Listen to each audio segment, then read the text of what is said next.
kwento sa bayan ng Dagupan. Isang karitela ang naging hudyat ng pag-unlad.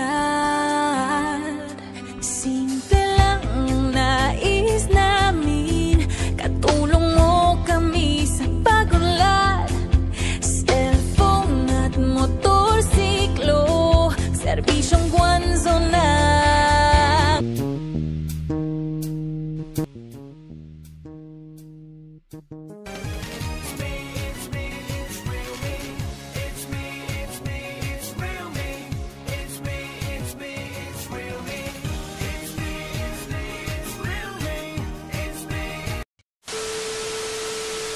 Hi, it's me. It's Real Me. Ayan. Narito po ang ating Realme 6 Pro, pinakabago. Ayan. Meron po siyang 9Hz Ultra Smooth Display and then 30 watts flash charge. And then meron na rin po siyang in-display dual selfie camera. Ayan po, kung makikita po natin, dalawa na po siya. And then sa ating 4 camera lenses, meron po siyang 8 megapixel. Sa pinakataas po na po yung 8 megapixel ultra wide angle lens up to 119 degree or 4 times wider than the normal camera. Ayan, para sa ating second lens, which is ang ating main camera, 64 megapixel with 1.8 focal aperture. It provides higher pixel that you can capture more details and sharp images. Ayan. And then susunod na po niya ng 12 megapixel para sa ating tele-lens up to 20 times hybrid zoom naman po. Ayan.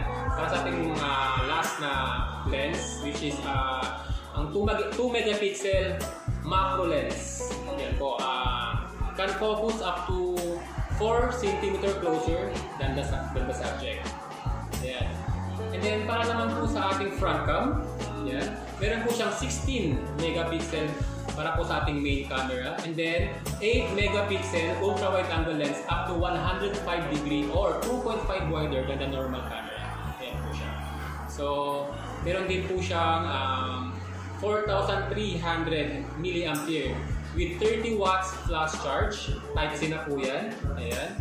So, mabilis na po siya mag-charge. And then, chipset nyo po is Qualcomm Snapdragon 720G. So, napakalasa po yan. With 8 nanometer chipset po yan. So, di ba saan ka pa? And then, 8 GB RAM and then 128 internal memory na po siya. So, meron din po siyang 6.6 inch FHD Plus screen. And then 3D na rin po yung glass niya. And then meron na rin po siyang side fingerprint. Ayan, nasa side, yung fingerprint na po nasa side finger, nasa power button na po siya. So napakabilis na siyang mag-open. And then available po ang ating 6 Pro sa ating dalawang color, which is ang lightning blue. Dito po siya, yung lightning blue. And meron din po tayong lightning red. Ayan.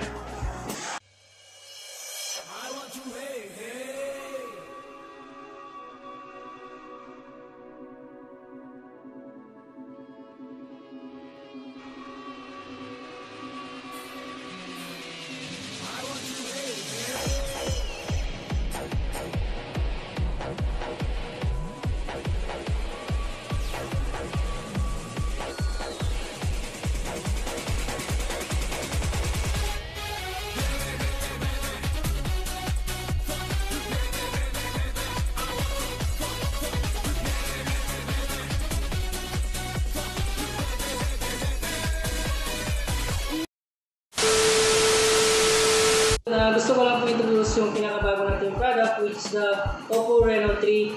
Siya po yung pinakaunang naka 44 megapixel sa kanyang front camera, and then sa kanyang rear camera is meron siyang quad camera setup, which is naka 48 megapixel ang kanyang main camera. And then next is sa kanyang is meron siyang telephoto lens, which is naka 13 megapixel, and then third lens niya po is meron siyang 8 megapixel for wide angle lens na meron siyang 119 degree, and then last lens is meron siyang 2 megapixel for mono lens. And then sa kanyang performance is meron tayong Helio P90 plus naka hyper boost pa rin po. And then sa kanyang charging technologies, meron siyang VOC 3.0 with matching 4,025 mAh, and then naka 8 GB RAM and 128 GB na rin po siya. Expandable po siya to 256 GB. And then ganyang software is meron po siyang ColorOS 7, and then based on Android 10 na rin po. Then sa kanyang display and appearance is meron siyang 6.4 AMOLED display. And then yan, kung papasin po natin is na rin po siya, napaka-thin and na rin po. Light po ng kanyang body design. And lagi kayong bumisita dito sa Guanzon-Mobitek Lingayen at MJMT Building, Avenida Rizal East, Poblacion, Lingayen, Pangasinan. beside 7-Eleven at Goldilocks Lingayen po. And then, yan po ang ating Realme 6 Pro. 16,990 lang po. And then ang ating Reno 3 is 18,990 po. Yeah. Thank you! Thank you po.